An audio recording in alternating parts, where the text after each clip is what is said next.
Selamat petang dan selamat sejahtera. Salam Malaysia Madani, salam Sabah Maju Jaya, salam sepakat Sabah hebat, salam Dare to Change dari PPD Kota Kinabalu kepada semua guru dan para pendidik yang bersama kami ketika ini. Saya Cikgu Simon Ganfoy dari SM All Saints akan menjadi moderator anda pada hari ini. Okey, sesi rasmi akan bermula tepat pada jam 3 petang. Jadi untuk mengisi ruang menunggu ini secara lebih bermakna, kita ada satu sesi perkongsian pendek mingguan daripada seorang individu yang amat bermakna dalam dunia pendidikan. Ramai pemimpin pendidikan di negara kita adalah hasil didikan beliau. Beliau merupakan mantan pengarah IIB dan mantan fellow penyelidik kanan University of Nottingham. Atas kewibawaan beliau, sekarang beliau merupakan salah seorang daripada ahli dalam Majlis Penasihat Pendidikan Kebangsaan ataupun MPPK. Tanpa membuang masa, dipersilakan Datuk Mehender Singh untuk sesi snippet reflection yang bertajuk Let the Children Play. Dipersilakan Datuk. Selamat petang kepada semua yang dapat bersama pada hari ini untuk sesi snippet kita yang bertajuk Let the Children Play. Tuan-tuan dan puan-puan, kalau kita ingat semula zaman kanak-kanak kita, kita tahu bahawa pada zaman dahulu banyak diberi peluang untuk kita bermain, main sahaja.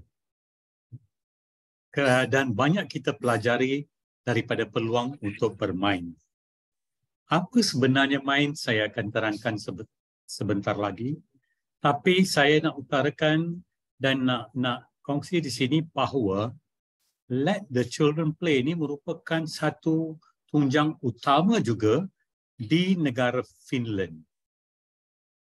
Dan oleh pakar pendidikan yang berasal dari negara Finland iaitu Pasi Sahlberg yang menulis buku tentang tajuk ini, Let the Children Play. How more play will save our schools and help children thrive. Dan Ralph Waldo Emerson dia kata it's a happy talent to know how to play. Tapi sebenarnya what is play? Next slide please. Tuan-tuan dan puan-puan, play ini adalah sesuatu aktiviti yang dilakukan secara suka hati. Berhasil daripada motivasi intrinsik. Kadang-kadang peraturan itu digubah sendiri oleh pemain atau kanak-kanak. Sentiasa kreatif dan imaginatif.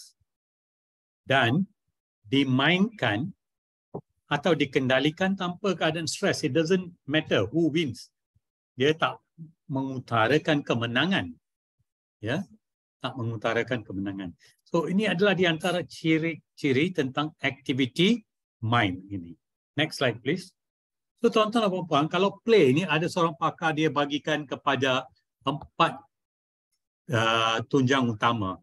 P for problem based learning, L for language rich, A for active environment, dan Y for young children. Apa maksud problem based learning tu? Bila kanak-kanak bermain, mereka menerokai masalah. Bagaimana nak menyelesaikan masalah. Kalau kita dapat meneliti dan lihat, kita lihat kalau mereka nak pasang puzzle pun, mereka sedang selesaikan satu masalah. Nak buat block tower pun, itu merupakan satu masalah yang mereka cuba selesaikan. Yang kedua, language rich. Semasa kanak-kanak main, play, mereka menggunakan bahasa yang mungkin kita tidak pernah terdengar sebelum ini. Dan secara tidak ternyata, tapi kanak-kanak bermain, belajar melalui main, baca dan menulis juga. Saya sendiri mengalami bila anak saya kata dia nak ambil apa order saya di restoran. Dan kadang-kadang dia juga buat menu. Menulis nota dan lekat jangan masuk ke kawasan ini. Mereka buat tanda arah sendiri. Sebenarnya inilah di detik di mana mereka boleh kaitkan aplikasi apa yang mereka lihat dengan apa yang mereka sedang buat semasa main itu. Umpamanya apa yang dia lihat di pasaraya, dia akan buat nota-nota sendiri, nota-nota seperti sebegitu yang apa mereka lihat semasa mereka main. So, bahasa yang mereka gunakan adalah bahasa yang boleh dianggap sophisticated. Yang ketiga, tuan-tuan dan puan-puan, kanak-kanak bermain dalam keadaan yang aktif, environment yang aktif. Bermaksud mereka bukan main itu tidak semestinya indoor sahaja, tetapi di outdoor juga, di luar. Sekarang kerana sudah ada banyak gadget, maka kanak-kanak kurang terlibat dengan main di luar atau outdoor play. So kita tahu bahawa yang outdoor tu beri mereka peluang, ya, keadaan itu memberi mereka peluang to get themselves dirty. Mereka boleh fokus face and eyes into apa yang mereka lakukan, hands on. Dan mereka akan gunakan segala panca indera. Mereka pilih alat main, mereka pilih jenis permainan yang mereka nak main, dan juga kadang-kadang kawan-kawan mereka akan pilih atau pergi ke rumah rakan untuk main. Pada tahun 60-an dan 70-an, kanak-kanak banyak menghabiskan masa di luar rumah, dan daripada apa yang mereka lakukan di luar tu, hampir 80-90% itu adalah main daripada hanya duduk sembang sahaja. Mereka ambil peluang untuk jadi pemimpin, to be in charge tentang apa yang mereka lakukan. Inilah peluang atau detik-detik pertama mereka mainkan pelbagai peranan semasa terlibat dengan aktiviti main. Bagi orang dewasa, kita sediakan ruang dan peluang. Kita sediakan kadang-kadang kita sediakan alat mainan, dan kemudiannya kita lihat bagaimana. Of course sekarang ini banyak alat mainan itu kita belikan. Tapi pada tahun 60-an dan 70-an dan 80-an, banyak juga alat mainan itu dihasilkan oleh kanak-kanak sendiri. Mereka reka sendiri alat-alat mainan itu, dan kadang-kadang ada ibu bapa juga reka kan alat-alat itu. Kadang-kadang ada abang kakak yang rekakan alat-alat tersebut. Yang keempat, why young children? Young children must play. Harus dibenarkan untuk bermain. Dan Convention UN, United Nations on the Rights of the Child, nyatakan bahawa kanak-kanak perlu diberi peluang untuk bermain. Dalam kajian oleh pakar pediatrik dan sebahagian daripada kajian PhD saya juga tentang aktiviti fizikal dalam kalangan kanak-kanak, mereka mengutarakan Persatuan Pediatrik Amerika, mereka mencadangkan bahawa kanak-kanak mesti main sekurang-kurangnya sejam sehari. Children must play or be involved in physical activity for at least 1 hour a day. Tapi kita tahu dalam zaman sekarang, dengan kita duduk di tingkat 10 dalam Pangsapuri itu, bila kita nak dapat peluang outdoors, mungkin indoors boleh. So outdoors itu kita kena sebaiknya kalau ada taman yang berdekatan dalam kawasan perumahan, walaupun duduk dalam Pangsapuri dan sebagainya. So remember, children must play at least 1 hour a day. Dan untuk mendapat satu tahap kecergasan yang sesuai, kanak-kanak mesti terlibat dengan aktiviti yang berbentuk mengutamakan kecergasan, yang mengutamakan latihan anaerobik, iaitu short spurt of energy, main untuk 10 minit lepas tu rehat. Kanak-kanak ini banyak aktiviti mereka adalah berbentuk anaerobik. They are not mirip kepada senaman atau aktiviti aerobik.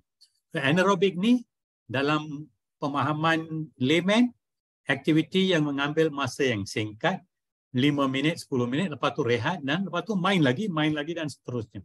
Pada intermittent rest, ada rehat di antara aktiviti itu. So jangan lupa play, P-L-A-Y, P for problem-based learning, L for language rich, A for active environment, dan Y for young children. So ini sudah cukup penting kenapa kanak-kanak harus ada peluang untuk main. Kita tahu kalau di setengah sekolah ada sesi petang, murid datang awal 12.30. Kalau kita suruh mereka duduk dalam di satu kawasan dewan terbuka ke atau di setengah sekolah, di kantin dan sebagainya, mereka cukup resah. Kerana DNA kanak-kanak adalah, naluri mereka adalah untuk secara semula jadi aktif. They want to be active. Kalau mereka nak aktif, kita kena sediakan. Of course, kita tak bagi sebab cuaca kita panas, sebelum mereka masuk ke kelas 1.30 nanti, semua dah berpeluh. Tapi kalau di zaman tahun 60-an dan 70-an, itulah kami sebagai kanak-kanak akan buat. We will play even though before going to class. Dan masa rehat pun ramai kanak-kanak main di zaman itu. Sekarang ni kurang sedikit. Next slide please, Siti. So tuan-tuan dan puan-puan, Vygotsky, pakar psikologi, dia kata, in play, a child always behaves beyond his average age. Kerana dia memainkan satu peranan. Dia akan jadi macam dia tahu lebih daripada yang sepatutnya. He's a head taller. Dia nak mainkan peranan, dia tahu banyak. Dia tahu semua. Tapi dia tunjukkan itu melalui play. So, kita kanak-kanak tidak suka kita kaitkan mereka dengan permainan pada umur, especially kanak-kanak itu ada menang dan kalah. They don't like that. They just like to play. Dan mereka nak gunakan tenaga sedia ada mereka. So remember, I'm only a child. It's only a game. The referee is a volunteer. The coaches are volunteer. Winning isn't everything. Don't shout at me when I make a mistake. Praise me when I play good. Saya tanya rakan-rakan dekat Finland. Dia kata di Finland, di sekolah, kami semua tahu everything is positive. Bila kita lihat satu positif, kita bagi positive reinforcement. So let my coach do the coaching. I want to have fun. Remember, I'm just a child. Next slide, please. So let the children play dan buat apa juga. Yang penting, most importantly, in play, children learn how to learn. Kalau satu gagal dalam membuat satu tower, mereka akan cuba buatkan yang terbaik. Next slide, please. Mereka belajar daripada kesilapan. So, dalam apa yang dinyatakan oleh Pak C. Sahlberg yang menulis buku yang bertajuk Let the Children Play, when you watch your own children at home, you can easily see that children are born curious and creative. Infants and toddlers are good proof of that if you watch them play. But what often happens is that children grow out of creativity and curiosity when they go to preschool, kindergarten and elementary school. Sebab banyak masa dihabiskan untuk duduk dalam satu kerusi itu dan dengar apa yang cikgu katakan. So yang paling terbaik adalah keseimbangan. Bila ada kelas PJ, murid-murid kena keluar dan main. Jangan gunakan kelas PJ untuk ulang kaji matematik dan sebagainya. Falsafah pendidikan kebangsaan dah menyatakan kita nak mengoptimumkan aspek fizikal, mental, emosi, sosial dan rohani. Next slide please. So tuan-tuan dan puan-puan, banyak ada kata-kata hikmah tentang letting children to play. Anda boleh menerokai sendiri. Dia kata, dia overschedule busy world. Please leave me alone. I need to play for my future. It is my work to play so I can grow. Next slide, please. Remember, their minds are not made to sit and in one seat and be taught always. So, seperti saya kata, I'm in preschool. I'm not built to sit still. Keep my hands to myself. Take turns. Be quiet, patient, stand in line, or keep quiet all of the time. So, keadaan mesti aktiviti yang kita rancang, termasuk khususnya di preschool atau di sekolah rendah, harus merangkumi segalanya. Dan dalam semua gambar-gambar dan daripada pengalaman kita semua sendiri yang ada dalam sesi pada petang ni, saya jangka tahu tentang kepentingan play ini. Kita pernah dengar, kita sendiri pernah terlibat. Tapi sekarang ini dengan peredaran zaman, kadang-kadang kita abaikan. Tapi bagi negara-negara, terutamanya di benua Eropah, mereka masih lagi mengutamakan play. Next slide, please. So, tuan-tuan dan puan-puan, jangan lupa buku adalah beban latihan untuk minda, books are the training weights of the mind. Kita boleh dapat ilmu daripada pelbagai sumber, daripada makalah, majalah, atau kita dengar rakaman-rakaman dan sebagainya, atau menonton video untuk mendapat ilmu-ilmu yang pelbagai.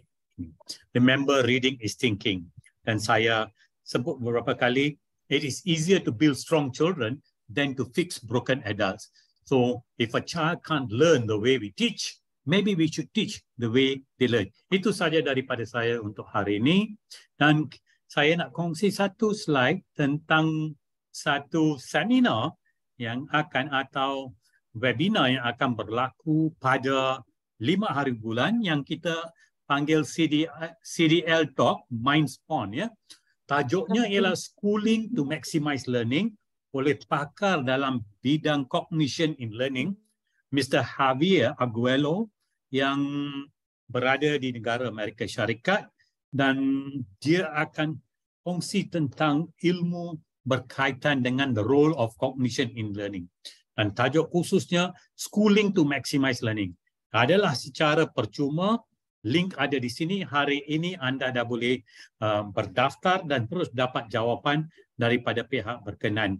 So, ini satu kolaborasi dengan CDL dan ini adalah tajuk, dan beliau adalah seorang pakar yang terkemuka dalam bidang cognition of learning. So pada 5 hari bulan Ogos pada pukul 10 pagi, minta boleh edarkan kepada semua rakan-rakan anda. Itu saja daripada saya. Jangan lupa 5 hari bulan Ogos, hari Sabtu, jam pukul 10 pagi. Schooling to Maximize Learning. Terima kasih. Okey, terima kasih. Terima kasih Dato' atas sesi snippets tadi.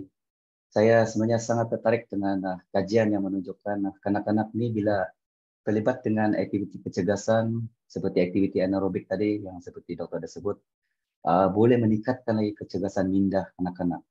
Jadi lepas ni kita janganlah biar anak-anak kita asyik terperap dalam bilik saja. Kita mesti benarkan mereka bermain.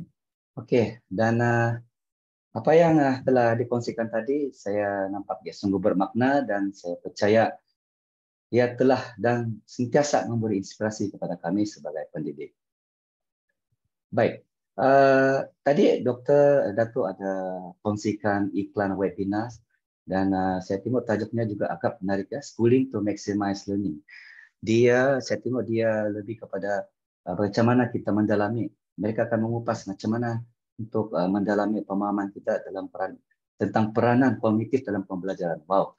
Salah satu topik yang menarik, tapi saya difahamkan, okey, para penonton sekalian diingatkan bahawa webinar ini walaupun dia berlangsung pada 5 Ogos, saya mohon supaya anda daftarlah secepat yang mungkin ya, jangan tunggu di saat akhir supaya proses pendaftaran dan pengurusan sebagainya akan menjadi lebih licin. Ya, okey. Okey, terima kasih sekali lagi kepada Dato' Dr. Mehendar atas perkongsian tadi. Semoga kita terus mengorak langkah mencari ilmu untuk menjadi pendidik yang berinovasi, berwawasan, sudah tentu lebih berilmu untuk murid-murid kita juga. Baik, tanpa membuang masa, kita teruskan dengan sesi rasmi kita pada hari ini. Okey, sekejap lagi. Okey. Sekali lagi ya, selamat petang dan selamat sejahtera atas Malaysia Madani. Salam Malaysia Madani, salam Sabah Maju Jaya, salam sepakat Sabah hebat, salam Dare to Change dari PPD Kota Kinabalu. Kepada yang berbahagia Dato' Dr. Amin Senin, pengasas CDL, penceramah jemputan kita mingguan, iaitu Dato' Dr. Mehendar Singh, penceramah CDL siri ke-38 pada hari ini, iaitu Cikgu Marcella Jilong, Puan Elsie Sharon Guluk, Koordinator CDL, Cikgu Mita Tabang Sabah, para pengetua dan guru besar, para pendidik dan guru-guru di seluruh Sabah khasnya, dan yang sudi datang bersama kami dari seluruh pelosok Malaysia. Saya, Cikgu Disman Gansoy dari SM All Saints, Kota Kinabalu, akan menjadi moderator Anda pada hari ini. Okey, saya minta maaf sikit lah, suara saya sedikit serak-serak ni, musim batuk-batuk. Okey, baik. Selamat bertemu sekali lagi dalam sesi CDL siri ke-38, #Cikgu Minta Tabang. Menarik nama ni. Dia bermakna, Minta Tabang ni bermakna Cikgu Bantu Cikgu. Dan Minta Tabang ni adalah bahasa suku kaum etnik di Sabah. Okey. Sesi ini sebenarnya melibatkan sesi perkongsian ilmu yang dijalankan secara bersiri menerusi siri hands-on online session. Tuan-tuan dan puan-puan para pendidik sekalian. Okey, dalam paparan kita dapat melihat objektif CDL. Kita ada nampak ada terpampang 4 objektif ya. Okay, sementara tuan-tuan membaca objektifnya, saya sukacitanya saya ingin ingatkan pada akhir kita akan dikongsikan dengan pautan kehadiran pada akhir sesi ini ya. Jangan dulu minta awal-awal. Dan menariknya e-sijil juga akan dikongsi bersama-sama pada akhir sesi. Jadi bersabar, kita tunggu sehingga ke akhir, kita tengok dan kita belajar dulu perkongsian daripada cikgu yang akan membentang sekejap lagi.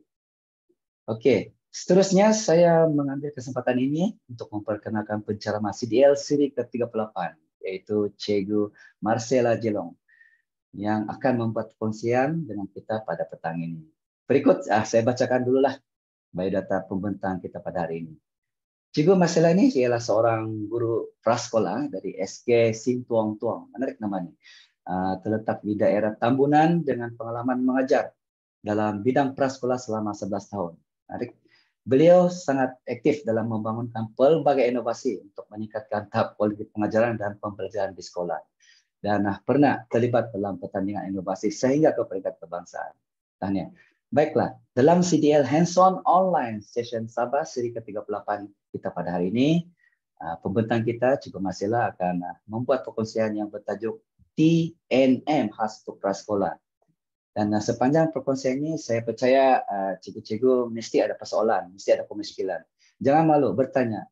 Pandai-pandailah cikgu mencela, Cikgu Marcella akan cuba jawab ya cikgu. Dan dipersilakan juga untuk menaip persoalan anda dalam ruang chat. Saya akan cubalah baca. Kalau ada ruang dan peluang, saya akan utarakan soalan tuan-tuan. Baik, tanpa membuang masa, mari kita dengar dan belajar melalui perkongsian Cikgu Marcella. Silakan, Cikgu. Oke, hello dan selamat petang. Boleh dengar suara saya? Boleh, Cikgu. Oke. Sebelum itu saya minta maaf sebab mungkin line akan hilang sebentar lagi sebab berlaku penutupan elektrik di tempat kami. Jadi saya akan cuba sedaya upaya untuk bentang sebaik mungkin. Oke, baiklah. Sebelum itu selamat petang kepada semua dan terima kasih juga kepada Tuan Moderator iaitu Cikgu Dismon. Oke. Dan juga selamat petang kepada semua. Okay, saya akan berkongsi perkongsian saya yang agak sederhana ini secara santai-santai. Boleh kan? Santai-santai saja. Okey, baiklah. Kita mulakan sekarang. Okay, ini adalah bahan saya. Okay, saya mulakan sekarang ya. Okay, ini adalah pembentangan saya pada hari ini ataupun perkongsian saya iaitu TNM. Apa tu TNM? Kita akan masuk sebentar saja lagi apakah itu TNM dan fokus saya ini ialah prasekolah kerana saya ini seorang guru prasekolah jadi saya berfokuskan kepada prasekolah. Okey. Baik. Saya akan mulakan dengan pengenalan. Suka saya untuk kenalkan dulu apa sebenarnya itu pendidikan prasekolah. Okey, pendidikan prasekolah adalah pendidikan yang memberi pengalaman awal untuk kanak-kanak. Pengalaman awal tu maksudnya ialah pengalaman pembelajaran iaitu untuk kanak-kanak yang berumur 5 hingga 6 tahun sebelum ke tahun 1. Dan apakah pengalaman itu yang didedahkan sebelum naik ke tahun 1? Okey, semestinya iaitu 4M. Apa itu 4M tuan-tuan? 4M itu ialah membaca, menulis, mengira dan juga menakul. Dan fokus saya kali ini ialah untuk bahagian penulisan prasekolah saja. Dan sebagaimana kita tahu, setiap murid ini perkembangannya agak berbeza. Ada yang cepat, ada juga yang lambat, yaitu terutama sekali perkembangan motor halus. Dan saya menggunakan keadaan ini, dapat ide ini untuk membuat TNM ini semasa saya membuat pemerhatian. Untuk membuat pemerhatian ini bukan tujuan untuk suka-suka untuk membuat pemerhatian, tetap untuk membuat pemerhatian, tetapi sebenarnya saya membuat pentaksiran sebenarnya untuk tuan-tuan dan puan-puan mungkin yang berada yang bukan berada di kawasan yang bukan berada dalam pendidikan prasekolah ini. Ya, saya ingin menerangkan sedikitlah tentang pentaksiran prasekolah. Oke, pentaksiran prasekolah ini ada dua, yaitu pentaksiran IPPK, yaitu kurikulum, dan untuk makluman tuan, IPPK tuan dan puan, makluman IPPK ini dia sama sebenarnya dengan PBD, yaitu tentang pentaksiran bilik darjah, tetapi di prasekolah bezanya ialah dia hanya sampai tahap 3 saja. Tahap 1, tahap 2 dan tahap 3. Tahap 3 itu ialah TP3 itu ialah yang paling tinggi, yang sedang menguasai. Manakala pentaksiran yang kedua yang saya maksudkan ialah pentaksiran rekod anekdot. Biasanya rekod anekdot ini dia berkaitan dengan sosial anak-anak di dalam cara mereka bergaul dan juga tingkah laku mereka di dalam kelas. Dan melalui inilah pentaksiran dan pemerhatian ini tercetusnya ide bagaimana saya membuat kaedah TNM ini sebenarnya. Dan TNM ini saya belum lagi kasih terangkan lebih lanjut, kita akan lihat pada slide seterusnya. Oke, baik. Sebelum saya pergi kepada isu, saya ada pertanyaan kepada tuan-tuan dan puan-puan. Adakah Anda pernah bertemu dengan kanak-kanak yang mempunyai masalah menulis? Terutama yang di prasekolah ya. Sedangkan anak-anak ini sudah berumur 6 tahun. Dan murid ini unik. Murid ini yang saya ingin ceritakan ini agak unik. Sebab dia sudah mengenal huruf. Bila kita tunjuk huruf itu secara rawak, dia tahu. A, B, C. Lepas itu dia juga sudah kenal itu huruf besar, huruf kecil. Apatah lagi kalau nomor 1 hingga 10. Jadi bila kita buat secara rawak dia tahu. Tetapi bila bahagian menulis, di sanalah saya akan menampak satu isu yang ingin saya bantu murid ini. Oke, isunya ialah saya fokus kepada isu menulis perkataan. Kalau menulis perkataan itu dia tidak dapat kuasai, apalagi kalau menulis huruf. Oke. Untuk murid ini sebenarnya dia bukan tidak boleh menulis, dia tidak boleh pegang pensel. Tetapi murid ini sebenarnya dia boleh pegang pensel dengan betul. Dia boleh pegang pensel itu dengan betul, cuma bila bahagian aktiviti menulis itu kadang-kadang dia menyuri itu tidak ikut dia punya kedudukan huruf, kadang-kadang dia tulis dari atas ke bawah, dari bawah ke atas. Bila bahagian untuk meniru itu huruf, di sanalah kita akan nampak dia punya penulisan. Hurufnya itu tidak meraba menjadi. Jadi kalau huruf pun ada masalah, apatah lagi kalau menulis perkataan. Oke, baik. Murid saya ini saya gelarkan dia murid X. Dia merupakan murid yang berumur 6 tahun. Dia belum berapa menguasai kemahiran menulis sepenuhnya. Dia belum lagi berapa menguasai menulis huruf. Jadi bila tidak kuasai huruf, apatah lagi perkataan kan. Jadi kebetulan juga bila saya selidik lagi tentang kehadirannya, rupa-rupanya murid ini mempunyai masalah kehadiran ke prasekolah semasa berumur 5 tahun. Dan masalah kehadiran ini adalah di luar kawalan saya sebagai guru. Dan kita juga tahu juga faktor-faktor kehadiran murid-murid ke prasekolah ini ada kemungkinan dari segi kesehatan, dan pada musim-musim tertentu terutama musim hujan ada murid-murid ini mudah sakit dan untuk sembuh itu mengambil masa yang agak lama. Jadi itu juga di luar kawalan saya sebagai guru, dan itu juga mempengaruhi kehadiran murid ini ke prasekolah semasa berumur 5 tahun. Kemudian saya selidik lagi masalahnya, isunya semasa berada dalam kelas. Dia ini ada masalah fokus sewaktu belajar. Dia ada masalah fokus waktu belajar. Bila menulis itu bila masa aktiviti menulis, dia akan bercerita, dia akan biarkan pensel itu di tempat lain, dan dia sibuk mengganggu kawan-kawan yang di sebelah dia bawa cerita, sebab dia takut menulis, dia tidak yakin. Itu juga berkaitan dengan yang paling bawah itu, poin yang paling bawah itu yaitu kurang keyakinan. Bila kita bawa dia ke depan untuk menulis, dia akan rasa cemas, dia akan rasa takut. Lepas itu dia akan pura-pura buat alasan. Cikgu, saya mau pergi tandas. Tapi bila dia kembali itu, dia ambil masa yang agak lama karena dia mau mengelak dilibatkan dengan aktiviti menulis di papan putih. Kemudian yang kurang yakin ini juga saya boleh lihat semasa memberi lembaran kerja. Bila aktiviti membuat lembaran kerja ini, dia tidak akan menulis kalau saya tidak akan duduk bersama dia, dan juga bila saya tinggalkan murid ini sekejap untuk membimbing kawan-kawan yang lain, dia akan terus berhenti, dia akan letak pensel. Kadang-kadang bila saya dekat dengan dia, bila saya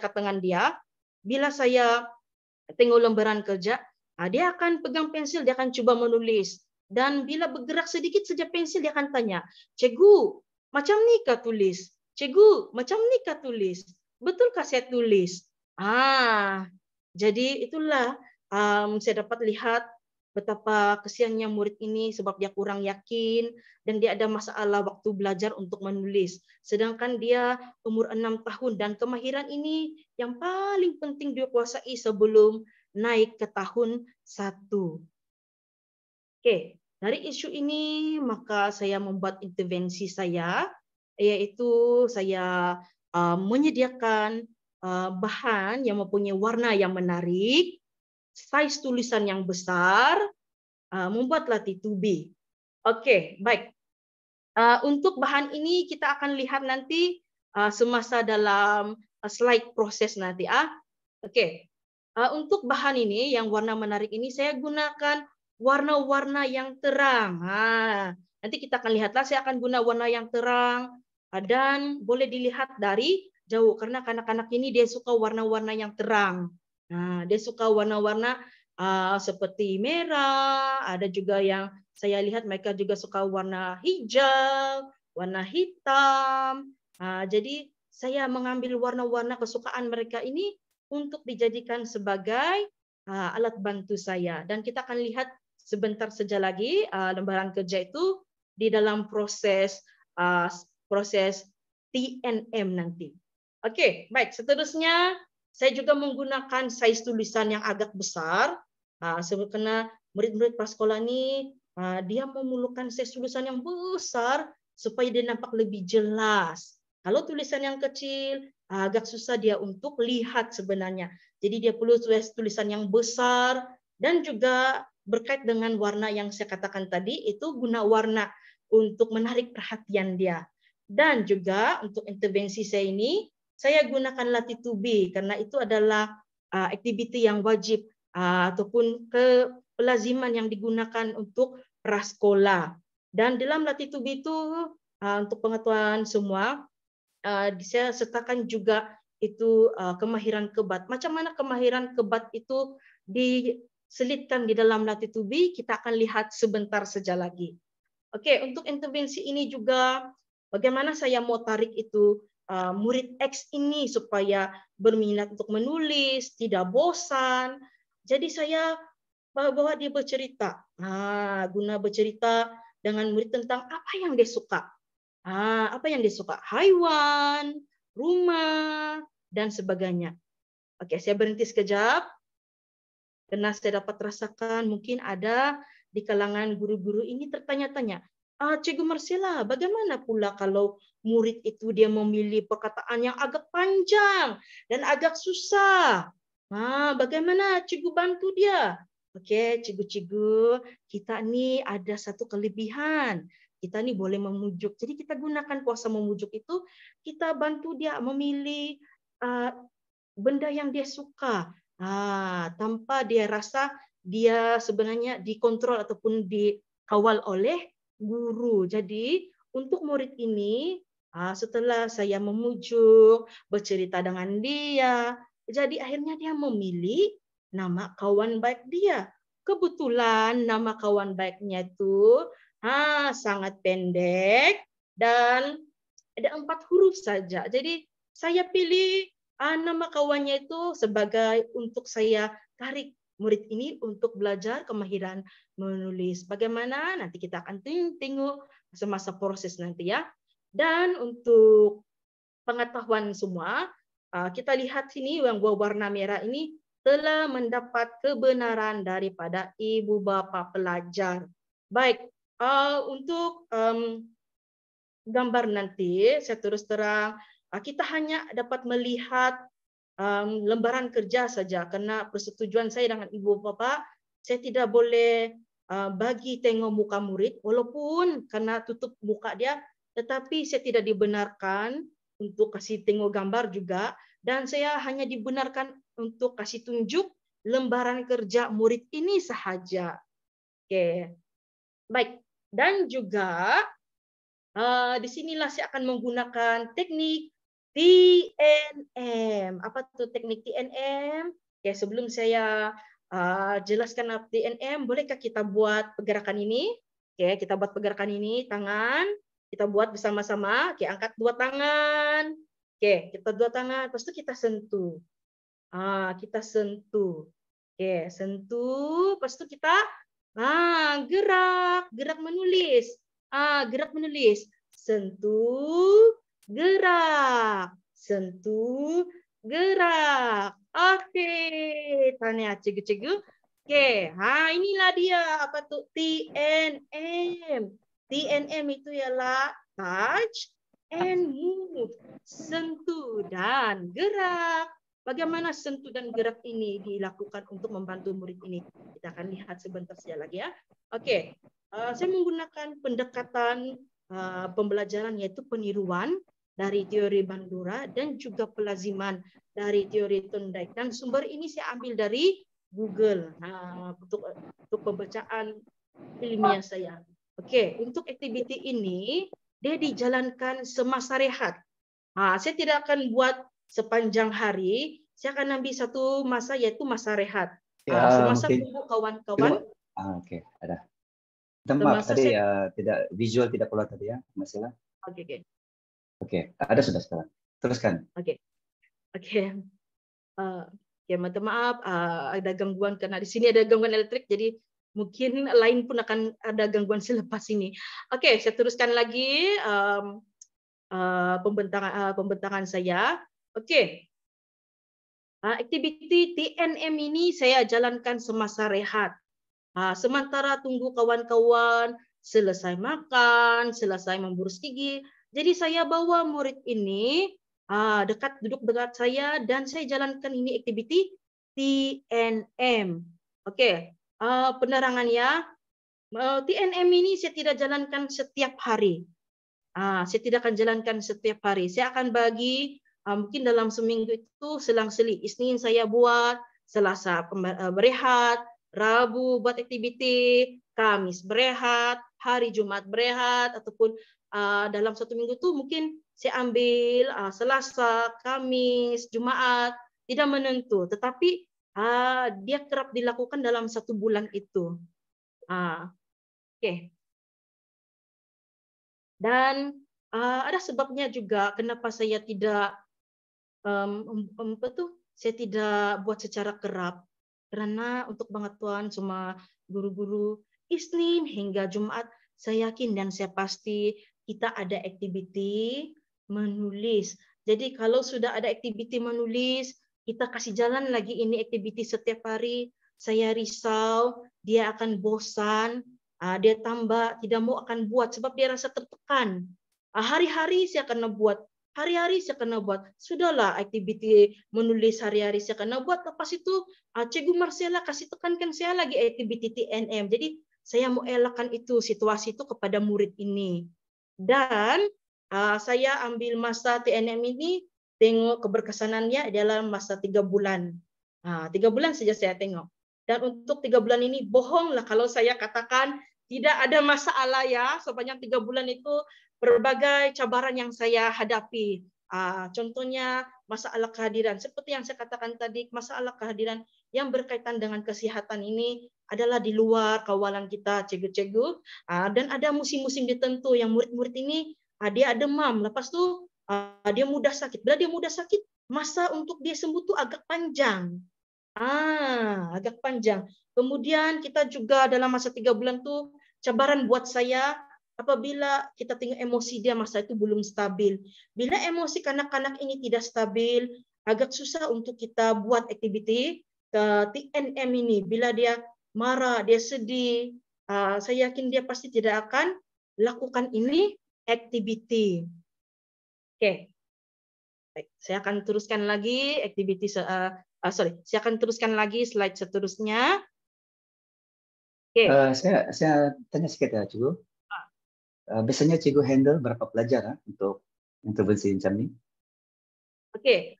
Untuk intervensi saya handle untuk seorang saja karena saya berfokuskan kepada murid 6 tahun ini saja sebab dalam ramai-ramai 6 tahun ini saya perhatikan memerlukan bantuan ataupun intervensi untuk bantu dia menulis. Adakah saya menjawab soalan Tuan? Ya, okey tu.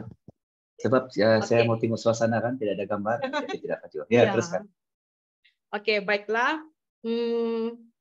Baik, saya tengok juga kita masuk kepada proses yang pertama. Inilah yang saya katakan tadi, TNM, sentuh, gerak. Gerak itu menulis. Gerak itu menulis. Okey, pertama-tama, seperti yang saya nyatakan tadi, masa intervensi itu untuk tarik perhatian murid itu, kita bercerita dengan dia apa yang dia suka, apa yang dia mau, apa yang dia suka. Bila kita jumpa dia mau, okey, cikgu, saya mau tulis soal perkataan yang panjang, janggut, tongkat. Sedangkan kita tahu dia punya had dia ataupun kebolehan dia perlu bermula dengan perkataan yang pendek-pendek dulu. Dan juga kita juga tidak mau menggunakan kuasa vektor kita untuk okey, mesti tulis ini. Okey, mesti tulis perkataan ini. Jadi bila kita gunakan kuasa kita itu kan awalan kita yang kawal, dia akan rasa tertekan. Jadi itu pun langkah pertama yang saya buat adalah kita bercerita dengan dia benda yang dia suka. Dan tadi saya nyatakan dia memilih nama kawan baik dia. Nama kawan baik dia akan dilihat sebentar nanti. Dan untuk kasih dia lebih motivasi, okey murid X, okey kita tulis nama, kita belajar tulis nama kawan baik kamu. Nanti kita kasih kejutan bila kita sudah berjaya tulis nama dia. Lepas itu dia akan bagi responnya, okey cikgu, okey, baiklah kita akan mula. Bila memula ini cikgu, begitulah. Kalau kadang-kadang kalau betul perbualan kanak-kanak ini, kadang-kadang dia akan semangat. Dia akan semangat yang, okey, cikgu mula sudah. Bila memula? Macam mana kita mau tulis? Berbagai persoalan. Jadi kita akan bagi dia semangat.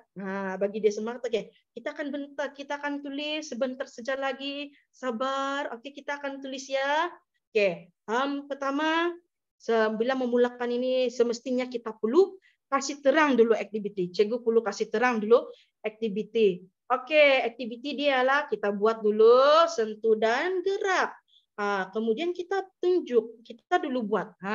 Kita dulu buat itu cara dia, yaitu cara saya adalah tunjuk cara sentuh, yaitu dengan jari pada tangan kanan. Kenapa tangan kanan? Sebab di sanalah murid pegang pensel. Kemudian kita pegang tangan dia, okey kita sentuh. Okey ini huruf ini. Ini huruf. Okey, ikut arah yang cikgu kasih tunjuk. Okey, baiklah. Untuk semua saya tunjukkan bahan yang saya gunakan.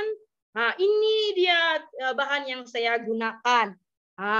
Yaitu perkataan, yaitu saya tulis pada satu kertas. Dan saya gunakan pensel berwarna yaitu merah, hijau, hitam.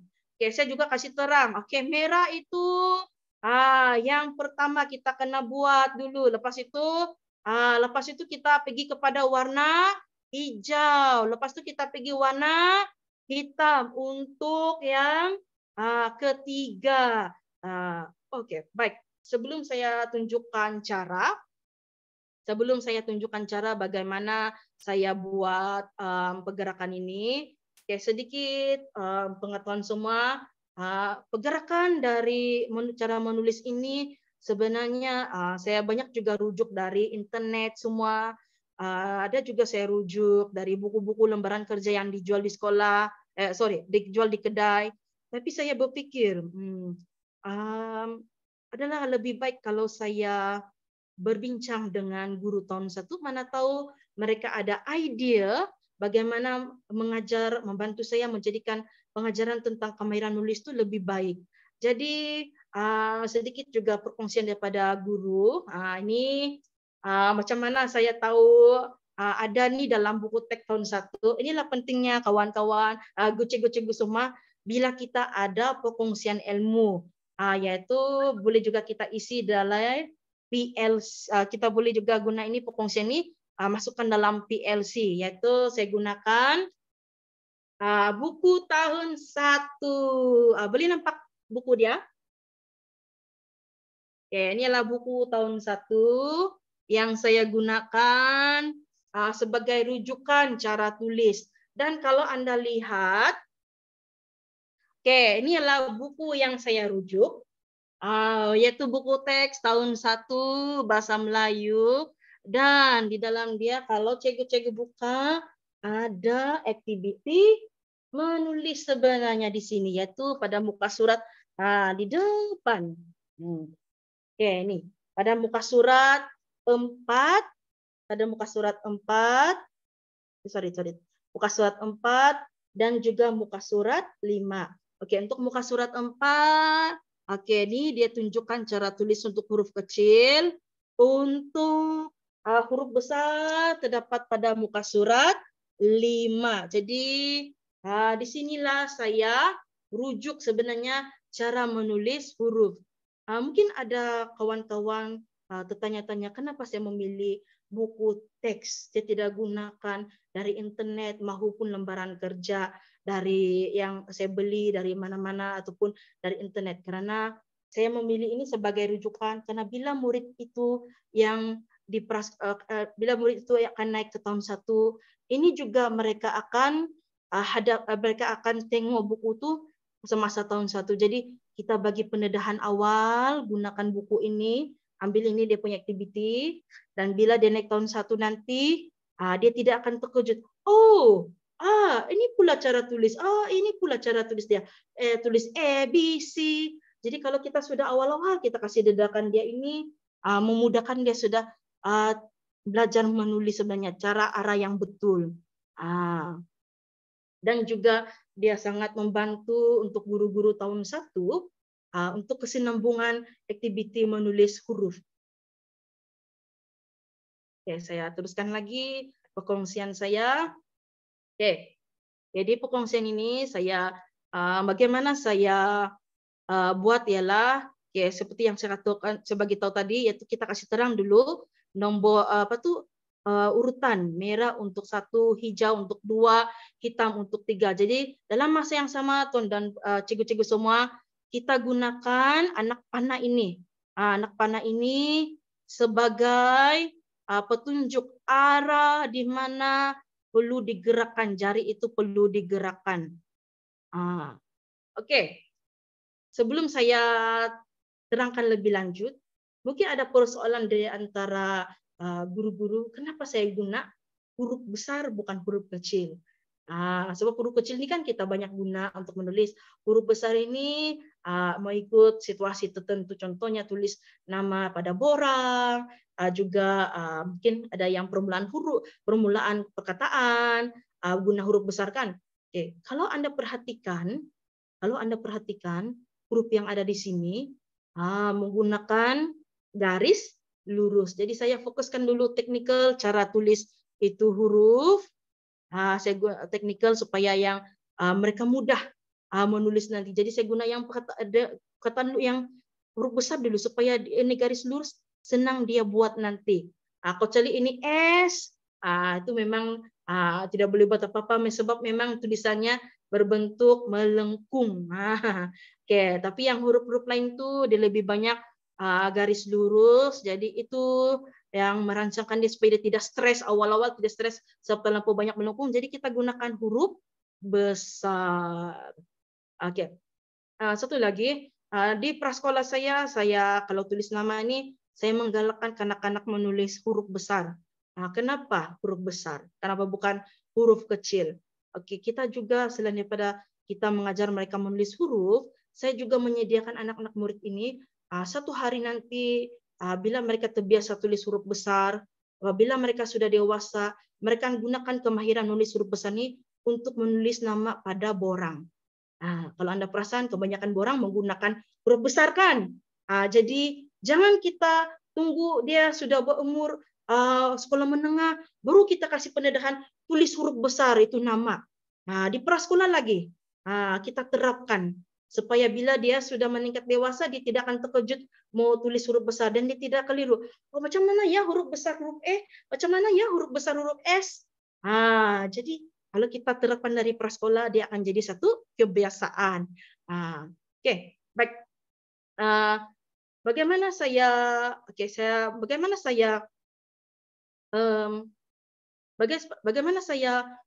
jalankan ini activity. Saya perlukan kamera besar. Saya mau tunjukkan cara. Kalau Anda perasan tadi saya ada saya ada nyatakan tentang saya ada fungsikan Anda tentang itu tulisan tadi kan. Kalau Anda perasan begini cara dia ya. Saya belum tunjukkan lagi cara. Saya bagi terlalu banyak penerangan. Saya belum tunjukkan cara.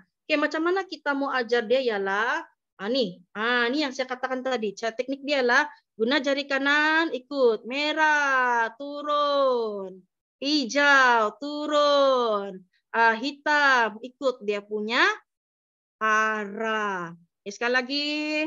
Ikut merah. Merah ikut. Merah ikut. Minta maaf sebab sebenarnya ada kertas tadi tapi saya terlupa bawa pula. Merah, hijau, hitam. Jadi itulah sebenarnya pergerakan yang mereka akan buat sebenarnya kalau guna itu kertas tadi. Untuk tidak membuatkan budak-budak itu anak-anak ini bosan, murid X ini bosan, sebab hari-hari kita guna teknik yang sama saja.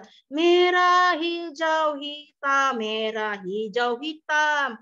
Jadi saya ubahkan sedikit, kasih dia masukkan unsur-unsur keseronokan. Oke, hari ini kemarin kita guna teknik merah, hijau, hitam. Kali ini kita gunakan lagu. Oke. Kita gunakan teknik lagu. Merah, merah, hijau, hitam. Merah, hijau, hitam. Itu sedikit saya gunakan unsur-unsur untuk menarik perhatian dia.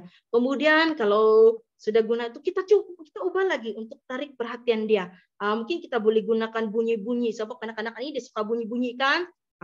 Contoh dia. Oke, sorry. Teng teng teng.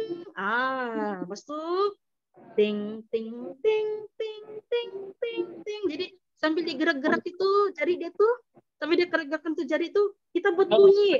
Supaya dia suka. Saya yakin kalau kita buat ini kan unsur-unsur yang ada bunyi-bunyi ini budak-budak suka. Kita gerak sambil bunyi.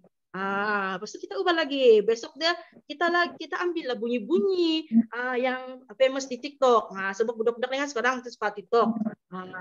Ting, kita buatlah gerak dia. Ting ting tang ting, ding ting ting. Oke, baiklah. Teruskan lagi. Menarik Cigo. Saya bertanya-tanya pula warna tadi itu kan dia spesifik ke warna tuh. Merah, ini hijau, hitam. Ataupun ini pilihan Cigo ya? Oke, ini sebenarnya pilihan saya sebenarnya. Pilihan saya, dan kebetulan semasa saya periksa kerja murid, rata-rata inilah 3 warna yang paling disukai. Kalau buka lembaran kerja mewarna, mesti tidak sah kalau tidak ada 3 warna ini. Jadi kita ambil warna yang mereka suka. Dan kebetulan warna yang dia gunakan ini juga warna terang. Oke, saya teruskan lagi. Next slide. Oke, langkah kedua. Ini langkah kedua. Kita sudah bagi dia pengenalan huruf semua. Lepas itu kita bagi pengenalan bentuk dia, macam mana cara kasih gerak dia. Jadi kita tambah satu activity yaitu menyuri sudah kali ini. Kita suri itu perkataan. Sorry itu huruf H, E, N, S. Dan untuk pengetahuan semua, ini bukan hasil kerja saya ya. Saya beli dari Cikgu koleksi BBM Prasekolah. Oke, saya beli dari dia. Jadi ini bukan bahan saya ya, yang saya gunakan. Oke, macam mana itu sentuh, gerak, dan suri? Macam mana dia buat itu 3 perkataan, 3 activity itu? Oke, baik. Sebelum mula, kita gerak-gerakan dulu itu yang tadi. Kita gerak-gerakan dulu. Kita gerak-gerakan dulu yang berwarna-warna tadi itu. Tujuan dia ialah kita mau kasih sedia murid itu untuk aktiviti seterusnya. Macam kita juga kalau kita bersukan, kalau kita berlari, kita tidak akan lari terus kan? Kita mesti buat pemanasan. Begitu juga kalau aktiviti menulis nih, kita kena buat satu aktiviti untuk sebagai pemanasan dia supaya dia bersedia untuk aktiviti seterusnya. Oke. Di sini kita mulakan lagi macam tadi lepas buat pemanasan. Kali ini kita masuk aktiviti yang kedua, suri huruf yang ditulis. Oke, suri huruf yang ditulis. Oke, baiklah. Oke,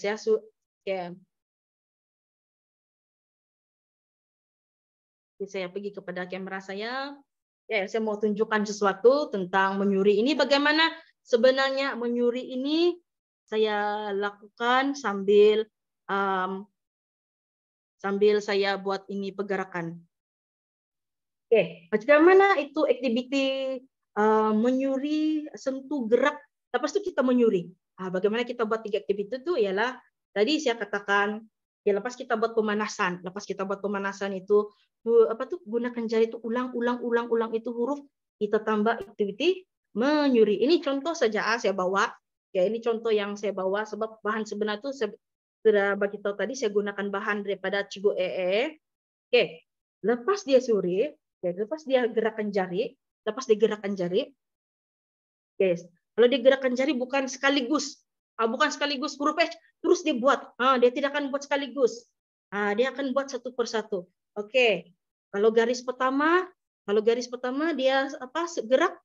Oke, itulah dia ambil kemudian dia gerak macam ni, kemudian dia akan ambil pensel, dia tulis. Oke, itulah saya katakan tadi sentuh, gerak, dan suri. Ini dia punya aktiviti ya. Ya, ambil kita kasih gerak dulu satu persatu. Kita gerakkan satu persatu dia punya kedudukan itu garis dia. Kemudian di mana garis yang dia pegang itulah yang dia akan suri. Contoh tadi yang warna merah itu. Warna merah itu dia sudah pegang. Oke, ambil pensel merah, garis. Kemudian hijau, dia sudah sentuh, tulis. Kemudian hitam, dia suri bukan suri ikut suka-suka, tapi ikut itu gerakan yang dia sentuh tadi. Dan kita akan buat dia sampai selesai. Memang agak pada mulanya agak ambil masa yang agak lama dan mencabar juga sebab kita tahu juga kadang-kadang mood ini, emosi kanak-kanak ini boleh berubah-ubah. Mungkin tadi pagi dia gembira, tiba-tiba selepas rehat, lepas bergaduh dengan kawan-kawan, terus dia marah, sakit hati. Jadi itu pun mengganggu dia punya fokus untuk belajar sebab dia terlampau ikut dia punya emosi. Jadi itu pun cabaran saya juga dalam membuat ini aktiviti, proses yang kedua. Dan bagaimana saya tahu dia sudah bersedia apabila dia buat dengan laju sudah. Bila dia sudah boleh buat dengan laju, saya tidak akan buang masa, saya terus pergi kepada activity yang ketiga, yaitu proses yang ketiga. Oke, proses yang ketiga yaitu proses yang ketiga yaitu sentuh, gerak, dan sambung titik. Bagaimana pula tadi kita suri? Kita suri itu pun sama juga kita sambung titik. Nampak macam sama kan? Cego-cego sebenarnya nanti kita akan lihat apa perbedaan dia menyuri dengan sambung titik. Oke, baik. Seperti biasa buat dulu pemanasan jari. Lepas itu kita akan sentuh satu persatu huruf, akan saya ya, murid yang buat. Oke, lepas itu kali ini kita bagi dia, kita ubah aktiviti dia. Tadi saya ada katakan tadi, saya akan selitkan tuh kemahiran kebat di dalam itu latih B. Di sinilah berlakunya proses kebat itu. Masih kemahiran yang sama, tetapi aktivitinya sudah diubah. Di sanalah kita akan nampak proses kebat. Macam mana saya masukkan unsur-unsur kebat itu. Oke, baik. Kali ini tadi saya buat suri, tapi kali ini saya buat tadi kita buat oke. Maaf ya, saya tukar-tukar sekejap. Cikgu Masila, saya menjelas sekejap lah. Ada soalan daripada peserta, dia tanya bagaimana cara cikgu pastikan murid menulis mengikut arah yang betul dari atas ke bawah, sebab ramai murid masih sukar ingat. Mungkin ada pelajar yang kena tunjuk balik-balik dia tidak ingat. Jadi macam mana cara dia? Oke, untuk soalan itu tadi, terima kasih atas soalan tadi, rekan-rekan. Oke, tadi saya sudah bagi tunjukkan itu gambarkan yang berwarna merah, hijau, hitam itu jangan kita buka dulu. Masa dia buat itu letakkan di atas, letakkan di atas. Di sini, ini saya bagi contoh ya, kedudukan kertas itu di macam mana. Oke, tadi hitam, warna merah itu kita letakkan kertas itu di bawah. Kita letakkan kertas itu di bawah. Jadi dia akan, oke, dia tengok di atas, dia tengok di bawah. Oke, dia buat dia tengok di atas, tengok di bawah. Dan dia akan lihat itu kedudukan huruf. Oke, dia akan tengok urutan itu, huruf dia punya huruf. Oke, di atas, di bawah, di atas, di bawah, di atas, di bawah. Oke. Ya, dia akan rujuk di atas. Dia akan rujuk dulu di atas, baru dia akan tengok kedudukan di mana dia mau tulis. Ikut arah dia. Ya, adakah saya menjawab soalan guru tadi? Oke, teruskan. Oke. Lepas tadi itu, oke. Baiklah. Lepas itu kan ada saya bagi tahu tadi apa beza dia kita suri dengan sambung titik. Kalau suri, kalau menyuri, ini beza dia ya. Ini beza dia akan sampai dari atas sampai bawah. Dari atas sampai bawah itu dia ada titik-titik. Tapi kalau sambung titik-titik, tidak ada titik-titik dari atas sampai bawah yang ikut tuh. Jadi saya hanya bagi titik dan juga panduan warna dia. Kita akan tengok di sini ya. Oke, kalau Anda lihat di sini, kalau tadi menyuri dia dari atas sampai bawah itu ada titik-titik. Tapi kalau ini sambung titik, kita bagi dia nih. Kita bagi dia kata kunci saja yaitu warna merah, warna hijau, dan juga warna hitam. Sama juga dengan tulisan yang lainnya. Oke, sama seperti yang saya bagi tahu tadi, jangan dulu buka itu kertas dia punya panduan. Sebab kita mau bagi dia pembayang di mana kedudukan dia menulis. Area mana dia mau menulis. Oke, dia akan tengok. Lepas itu, oke, dia tahu sudah, oke, ini merah. Yang pertama saya buat. Oke, anak panah dia tadi dari atas turun ke bawah. Oke, rupanya oke, saya kena mula dari sini. Turun bawah. Lepas itu buat dia warna hijau. Oke, warna hijau pun sama juga anak panah dia. Dari atas turun ke bawah. Lepas itu barulah pergi warna hitam. Dari sini ke sini. Dan dia akan buat dan sampai habis itu activity dia. Kita akan tengok sama ada dia sudah bersedia. Bila dia tidak sudah tengok itu kertas, dia sudah tahu sudah di mana kedudukan. Oh oke, warna merah ini, ini dia punya sambungan. Tapi karena mula dari atas, baru kita tulis dari bawah. Oke, ini lagi tulis lagi dari atas ke bawah. Ini lagi dan seterusnya. Oke. Kalau kita sudah nampak dia ready, sudah bersedia tulis, kita tidak mau pasal yang terlalu lama, kita ubah terus dia punya activity. Oke. Cikgu, saya mencela lagi ya.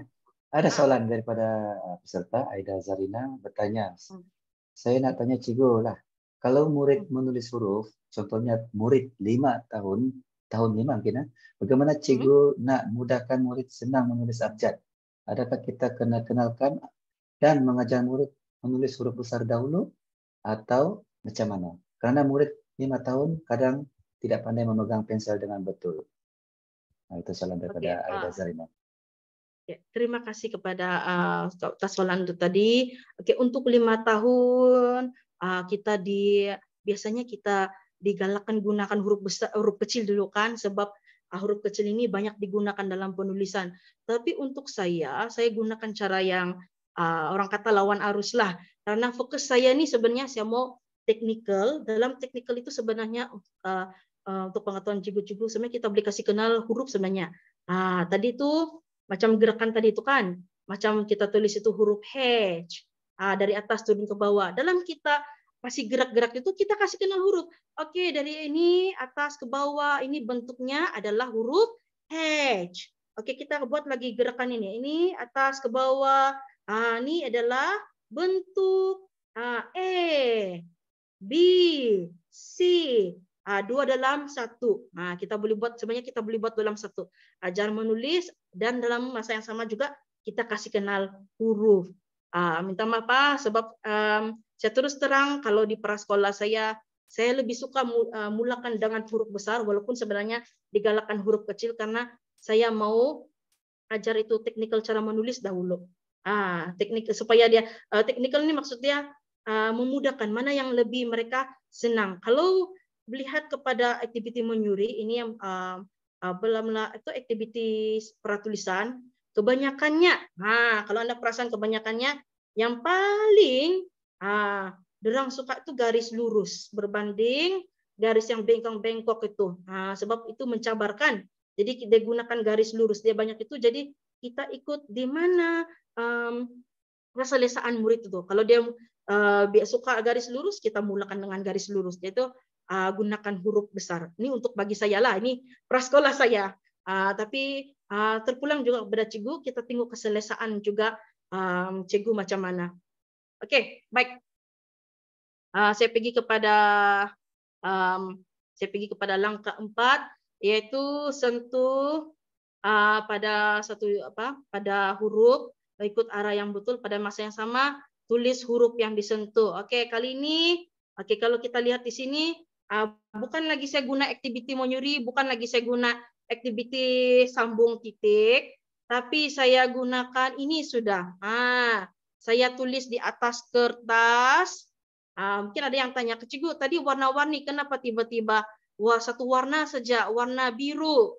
Oke, baiklah. Kenapa saya gunakan warna biru? Ini pun saya masukkan lagi unsur, kasih tingkat lagi unsur mencabar yang bagi dia aktiviti yang kasih mencabar dia lagi. Tadi kita guna warna, jadi dia senang tiru. Oke, warna merah, warna hijau, warna merah, warna hijau di mana kedudukan dia, warna hitam di mana kedudukannya. Jadi kita kasih bagi dia arah yang lebih susah. Kita buka sudah dia punya warna-warna itu. Kita gunakan, saya gunakan satu warna yaitu warna biru. Di sinilah kita akan lihat sama ada murid itu sama ada teknik kita itu berjaya atau tidak. Macam mana kita mau tahu? Kita tengok arah kedudukan cara murid itu menulis. Kalau dia tulis dari bawah ke atas, maksud dia belum lagi lah berjaya itu teknik. Jadi perlu lagi aktiviti. Kita perlu lagi masuk ke aktiviti yang tadi permulaan. Kalau dia sudah berjaya, baru kita maju lagi ke depan itu apa. Kalau tidak berjaya, kita kembali kepada asas dulu. Yang asas yang tadi, yang proses pertama. Oke. Kalau kita lihat sini hasil kerja dia ialah, oke, bila saya bagi ini, sebab dia sudah ada pengalaman sediakan, itu yang mewarna, jadi dia masih gunakan itu teknik, dia akan pegang ini itu apa, ini dia akan pegang ini tulisan, kemudian kita minta dia tulis berdasarkan huruf yang dia sentuh. Tapi bukan sekaligus ya, bukan sekaligus. Kita buat satu persatu. Oke, H. Oke, sudah dia pegang begini. Oke, minta dia tulis huruf H. Lepas itu huruf E, pegang. Oke, tulis huruf E. Kemudian huruf N.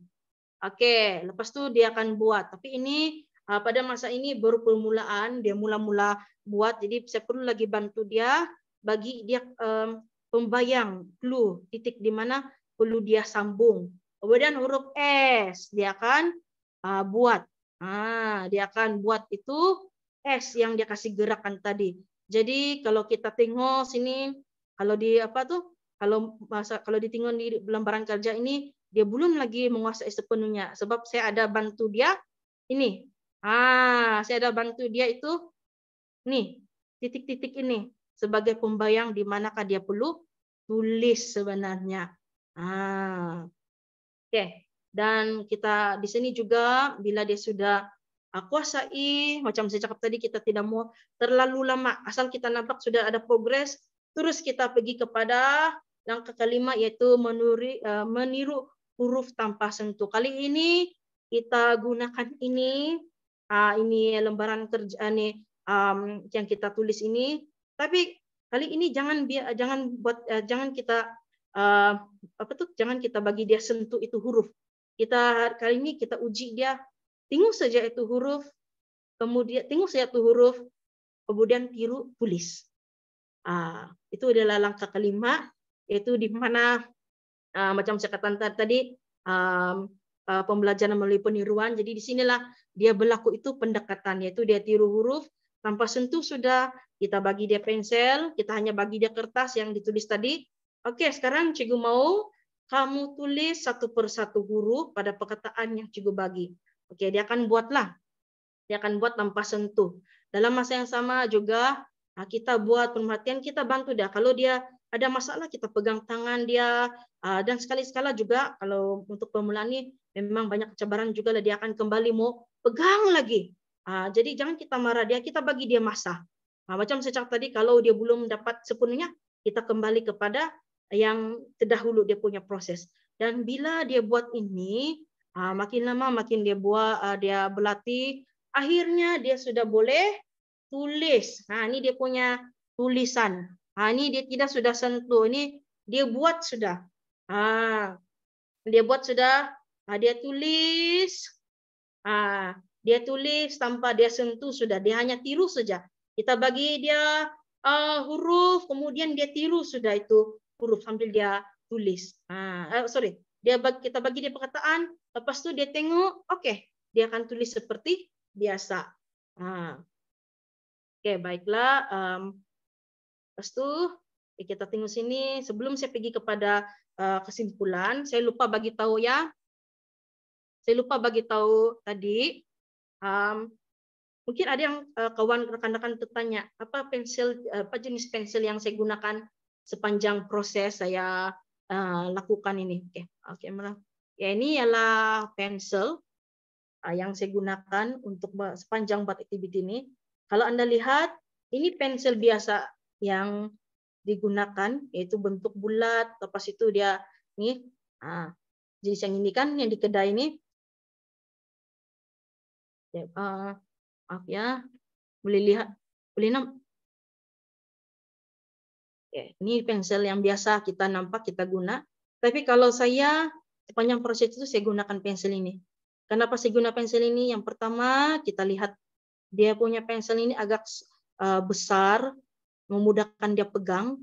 Kemudian dia juga ada desain itu menggunakan 3 segi bagi dia keselesaan untuk yang mula-mula keselesaan dia untuk pegang cara yang betul. Ini nanti saya tidak akan terangkan lebih lanjut sebab fokus saya hanya untuk menulis saja.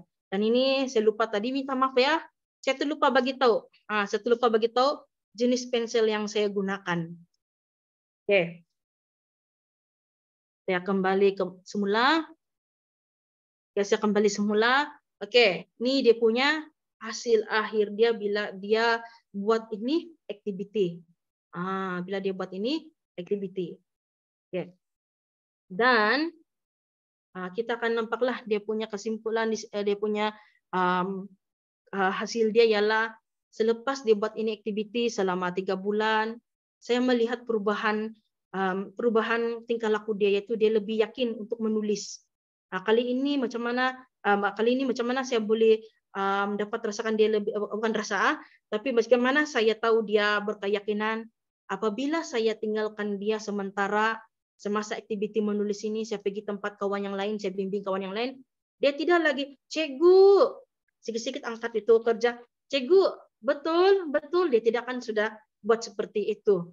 Kemudian kalau kita buat dekat dengan dia tidak lagi satu persatu dia tulis, cikgu, ini betul, beginikah? Dia tidak akan tanya, dia akan terus buat sendiri. Jadi kita nampak di sana dia lebih berkeyakinan. Kalau kita masa PDP itu, masa kita mengajar aktiviti menulis di papan putih, dia sudah boleh sudah ikut itu aktiviti, dia boleh melibatkan diri sudah. Dia tidak lagi rasa takut pada macam permulaan, dia tidak rasa takut, dia tidak rasa tertekan semasa buat itu aktiviti menulis. Okay. Selain daripada itu juga masa bila dia boleh sudah tulis tadi aktiviti menulis perkataan nama kawan dia itu, kita boleh nampak dia punya tingkah laku dia gembira.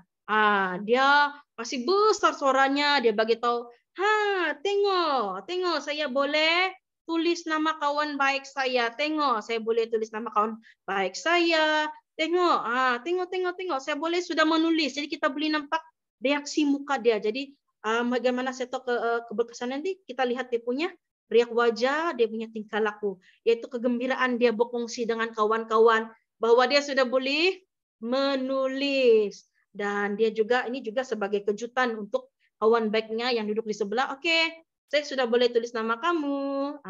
Cantik kan? Warna-warna ini yang cikgu buat, yang saya sambung-sambung ini. Tengok.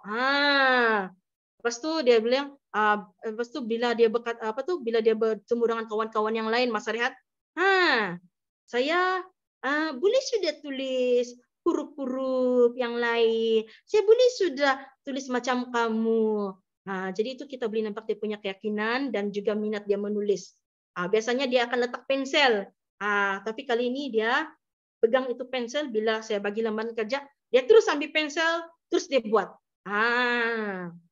Okay. Dan bagi saya pula, kesimpulan daripada hasil ini, PDP saya lebih menarik sebab murid itu mau sudah melibatkan diri. Jadi saya boleh nampak itu PDP dia boleh menarik perhatian dia sudah, dan alat bantu saya juga mempunyai dari segi perubahan lah.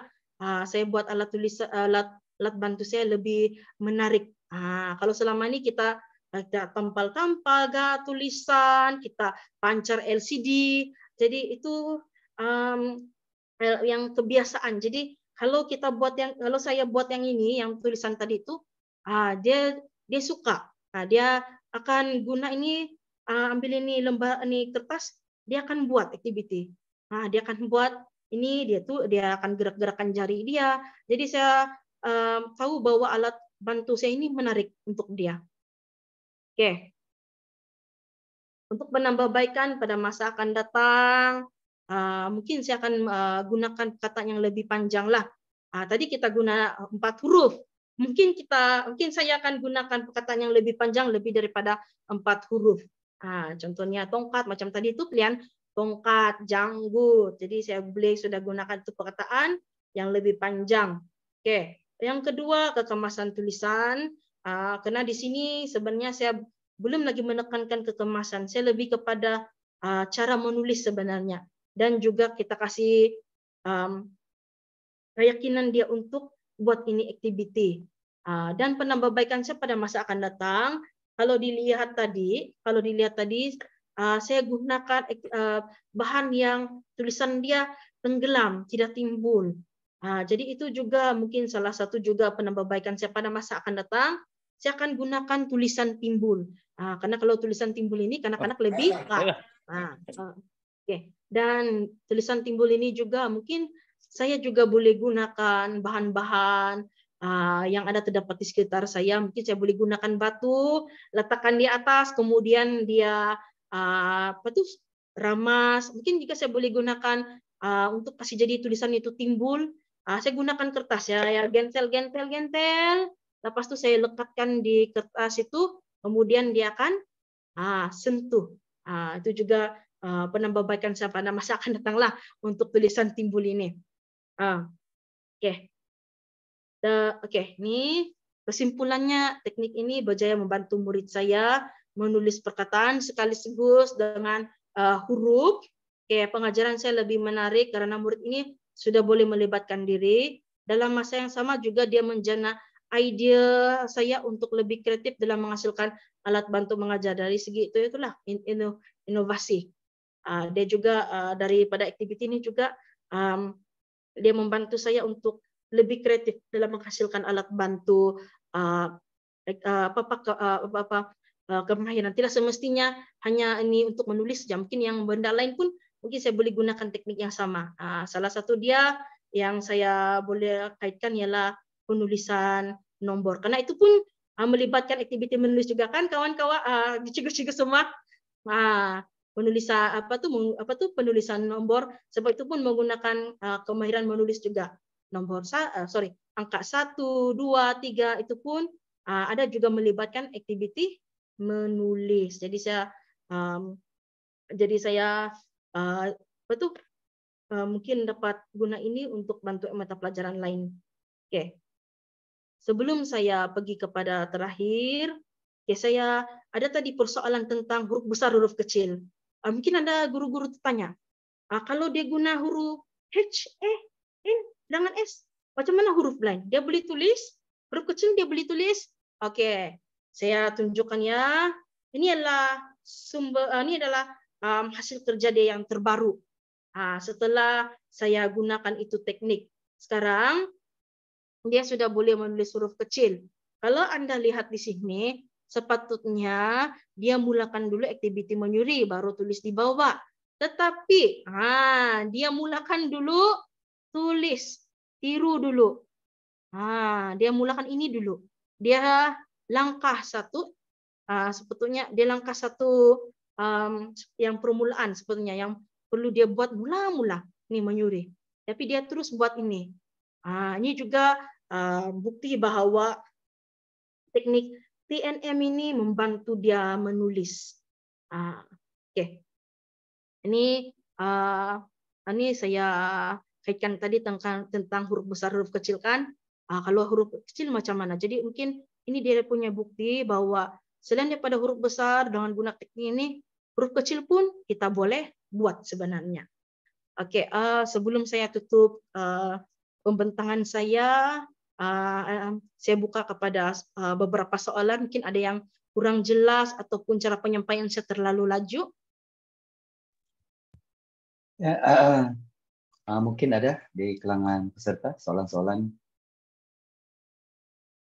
Tapi bagi saya penjelasan Cikgu Marcella tadi sangat jelas, sangat orang bilang daripada peringkat paling rendah sehingga ke peringkat paling tinggi.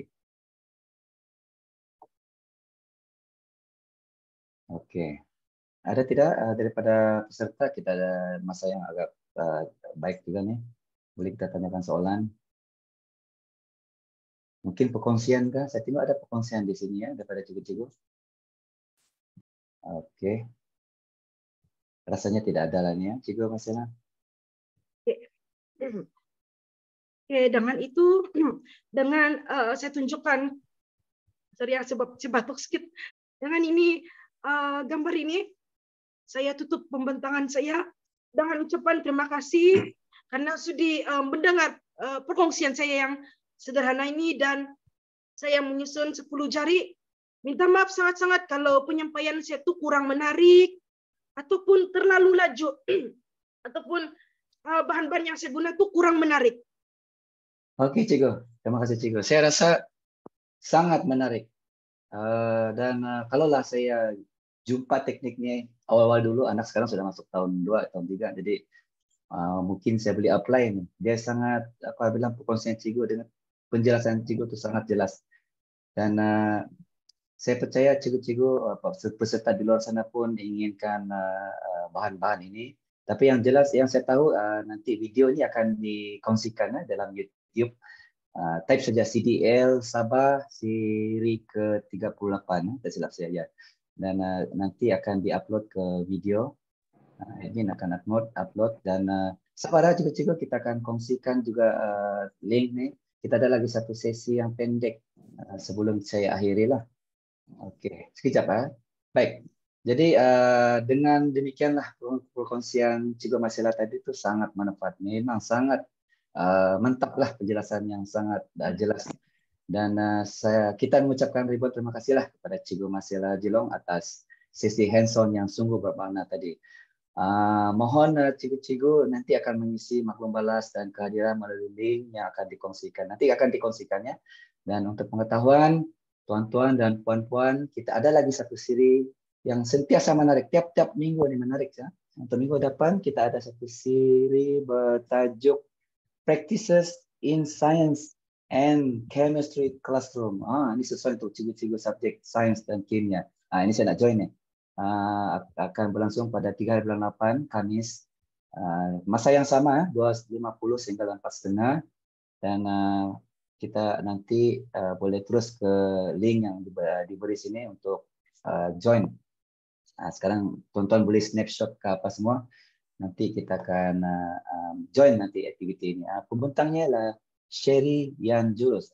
Cikgu Sherry lain ya daripada SMK St. John Beaufort. Baik. Okey, nanti kita akan jumpa lagi pada sesi yang akan datang. Kira penamat ini ya. Selamat berehat semua. Tapi sebelum kita bersurai, marilah kita mengambil gambar dulu sebagai kenang-kenangan dan juga bukti kehadiran. Ini penting ya. Dan saya mintalah semua peserta kasih on to camera.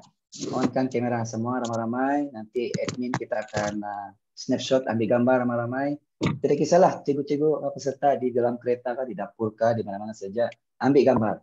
Kita ambil gambar. Tolong buka kamera lah dan berikan senyuman masing-masing yang termanis selama yang boleh sehinggalah admin bilang okey. Jadi minta mohon bantuan Cikgu Hazwani untuk ambil gambar. Ya, cikgu-cikgu boleh bersedia. Saya start ambil gambar. First page dulu. Okay, 1, 2, 3. Okay, sekali lagi. 1, 2, 3. Okay, freestyle. 1, 2, 3. Okay, sekali lagi. 1, 2, 3. Okay. Okay, page seterusnya. Page ketiga. Page keempat. Page kelima dan page yang terakhir. Okay, semua sudah. Sudah ya, Azwani? Sudah, cikgu. Okey, nah saya tengok link pun sudah dikongsikan dalam ruangan chat. Ambil peluang ni untuk ambil dan isi borang-borang ni, isi-jil. Link isi-jil pun sudah ada. Akan di-email terus kepada Google Form.